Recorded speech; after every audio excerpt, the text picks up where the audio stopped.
Welcome to the Dice Tower, a series of video reviews about board and card games. Here are your hosts, Tom Vasel and Sam Healey.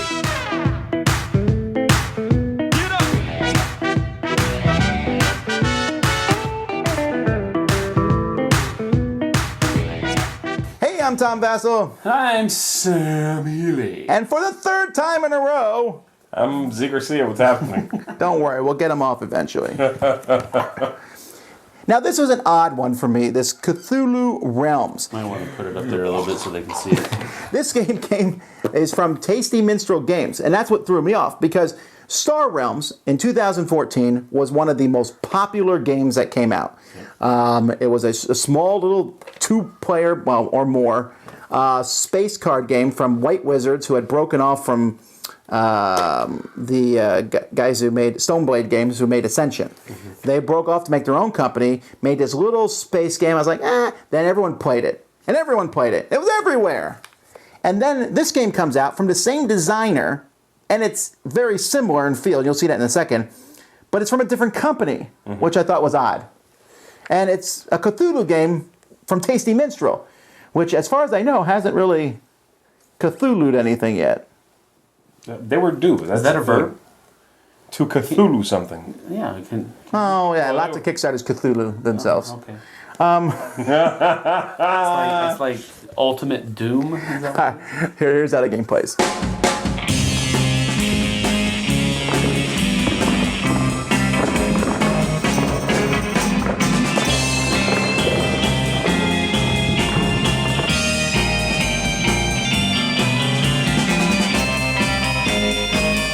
At the beginning of the game, everyone is going to get a deck of cards that's made up of followers, goons, and initiates.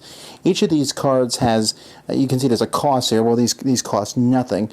These have a cost of 2 because the ones that you don't use will be shuffled into the deck. When you play cards from your hand, on your turn you have 5 cards, and you're going to be able to play cards. When you play cards, they're going to give you benefits as you play the different cards. Like this one here gives you conjuring power, or money, that you'll be able to use to buy other ones. This one here will attack one of your opponents that they will lose sanity. This one here, you'll notice there's a little arrow between you can either get 2 money, a conjuring power, or you can make your opponents lose 1 sanity. And then down here, this one also allows you to make them lose another sanity, but then you have to get rid of this card out of the game. Each player has their own sanity track that they're going to keep track of the sanity, and when you run out of sanity, you are out of the game. And also this tells you what the different actions do on the different cards. As the game goes by, you're going to be able to get other cards. And if you're playing a 2-player game, you have a row of 5 cards that's between the 2 players. If you're playing a multiplayer game, you're going to actually set it up so, like the rules show you here, you're going to set some cards in between the different number of players. So you can only buy the cards that are near you. So when it's your turn, you can play cards in front of you, and you can use the abilities on these cards in any order that you want as you play them, and the different cards will allow you to do things, and likely buy cards from the middle. You'll see that these cards have different costs on them. The cards do different things, so you can see, for example, this one here, the younger Watley brother, lets you attack someone to take 5 of their sanity away. It also lets you get rid of a card from the game, so you can make your deck a little thinner, maybe get rid of a card you don't like that much. However, this has a prerequisite. You must have already played another green card. And then this has another one. If you played another green card, you also can take a card that someone else got rid of out of the game this turn. I guess it's kind of thematic here. Maybe they're grave diggers. You can see over here, this one, Arkham City. This is a location. Now, this location does a couple things. First of all, it will stay out on the table, and you'll be able to use it every turn. But your opponents can attack it, and if they can do, in this case, 5 damage, they can get rid of it. And while this one's on the board, you'll see it has a building in it. They can't attack any of your other locations till they take out Arkham City. While over here, these ruins, they can't attack you till they take out the ruins. So locations are useful for that, and you can see these things do different things. The ruins here, this will let you take a card out of your deck to cull your deck down, but it has a prerequisite of you discarding a card. This one here attacks somebody else, and you can get 3 more buying power if you get rid of this card. Over here, this one here, if you have played a location, it will attack someone for 5. You can make someone else discard a card from their hand, and you can draw a card, but when you do so, then you have to get this one out of the deck. And over here, the Keziah Mason, you can attack someone else for 3 sanity, you can heal yourself for 4 sanity, and if you played another purple card, you can retrieve a card that someone got out of the game and put it in your hand. Now these are just some of the different cards. There are many different cards and locations. You can build a deck that has different powers, or like all different color, all the same color, so that you can kind of do different combos. Some of the cards don't have any prerequisites on any of the stuff. Others have, different prerequisites. Some of them have ors on them, so you have to pick one of 2 different things. And so you're going to keep playing on your turn. You have your 5 cards in your hand. You can play those. You'll buy new ones that will go into your discard pile. Eventually, you will run out of cards, so you'll shuffle your discard pile, draw, get the cards that you've bought into your hand, and you'll keep doing this until someone's sanity is down to 0, and that person's out. When everyone but you is out, you have won the game. Okay, so first question. Is this Star Realms? Almost. Kinda. It's really similar. Kinda. There's some differences to it, but if you know how to play Star Realms and you play this, you'll be like, oh, and then you jump into it. Right. And because it's like Star Realms, it's best as a 2-player game.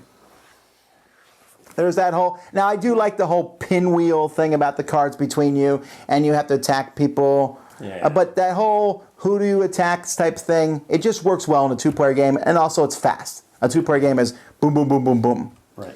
Do you like the counter moving over the cards? In Star Realms, you had 50 points worth of cards. That's a no question. I mean, Yeah, that's the counter moving is much better, I think. That's a Because non-issue. I mean, of course. The cards were the one thing about Star Realms that I just really... I mean, I think I played it maybe once or twice, and then I downloaded a counter app on my phone and always used that. Got a piece And of just paper or something. I mean, yeah, cards anything away, is yeah. better than, oh, wait, I give away 10 and I get 3, and you have to do that every turn. Keeping track in your head. Oh, is better than yeah. that. Okay. That's a non-issue for sure, yeah. So, for the most part, what about the artwork? What about the artwork in this game? Do you like it? And the theme. We'll do artwork / theme. I am not a Cthulhu-themed kind of person. I do like some Cthulhu games, like Eldritch. Eldritch and Arkham Horror. I do enjoy those games, but I'm not one of those Lovecraftians that run around and buy everything that is Cthulhu. So the theme is neither here nor there for me. The artwork, while it is a Cthulhu theme, they stayed cartoony with it, which I think helps the theme a little bit, because you can go really dark and really nasty with the Cthulhu realm. Which is okay, I think, but not in a game of this Yeah, they didn't level. do that. They stayed very cartoony with it, so I think that was a good choice. I really like the artwork. I thought it was awesome. Everything's bright, everything pops, everything looks good. I like the theme a lot. I like the space theme of something like Star Realms. I'm a big fan of sci-fi games. And I like the horror themes, but I like the look of this game better because I didn't feel that the drawings in Star Realms popped. A lot of the ships look the same to me. It's all like everything's like a mid-shot of a ship in the distance, going this way or going that way. Like everything was so formulaic. There wasn't any like I'm staring down the barrel of a gun on a ship, or hey, I'm in the bridge of the ship, or everything looked the same. Yeah. And this really pops for me.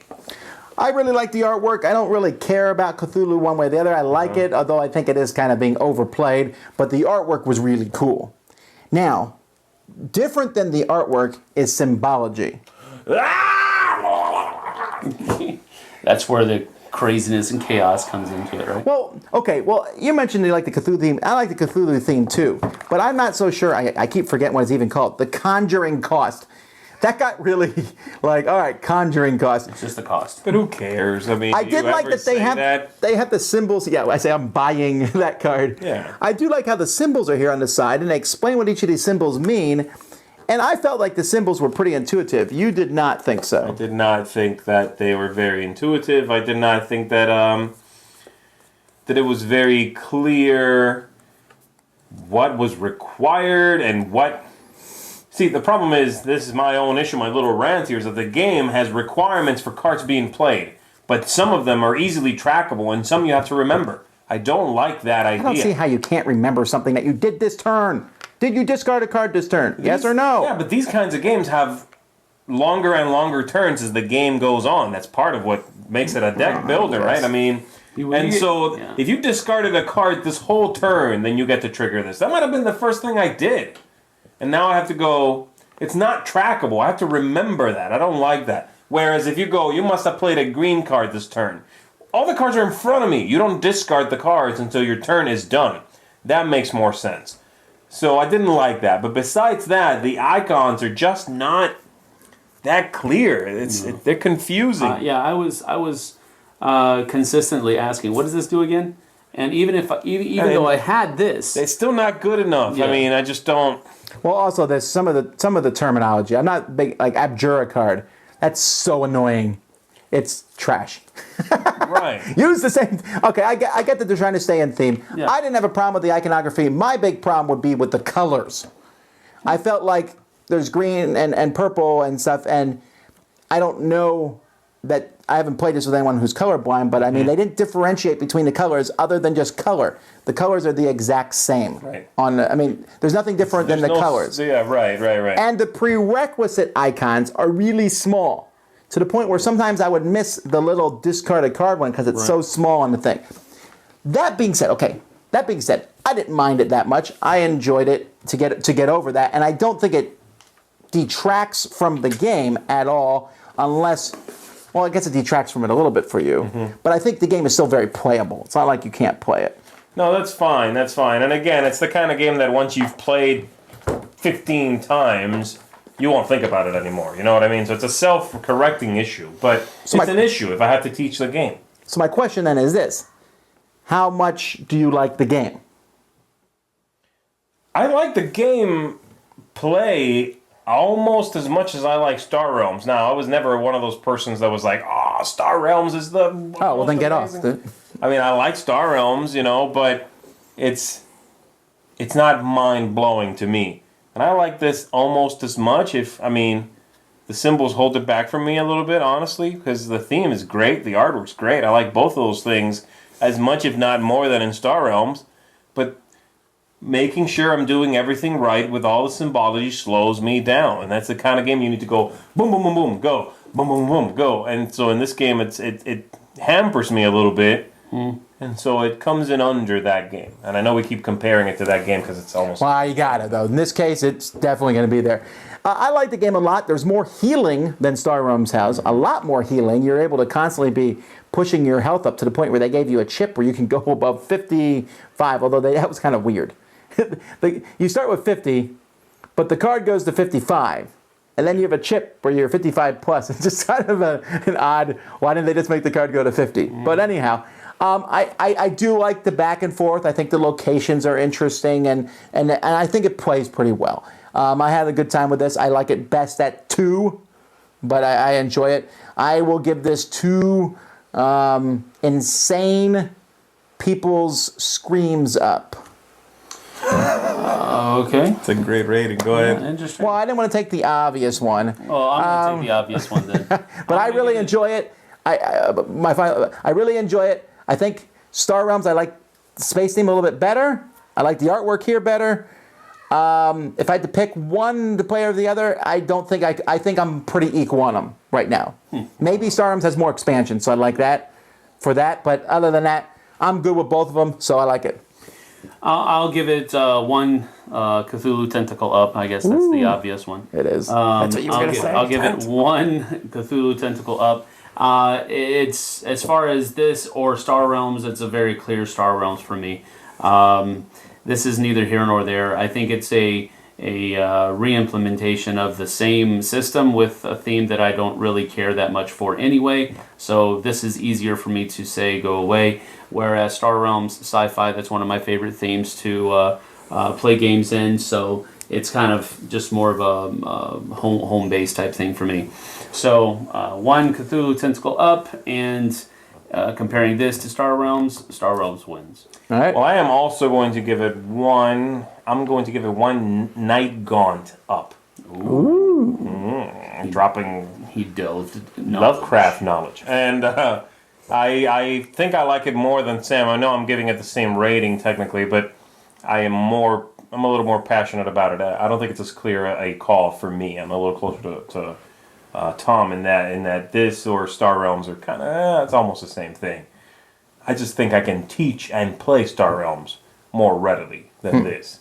That's why I would prefer it. And at the end of the day, I need to worry about that. Otherwise, the game will just sit there. Either way, I think a lot of people are really going to enjoy this. Yeah. It's a Cthulhu game that's good for a change.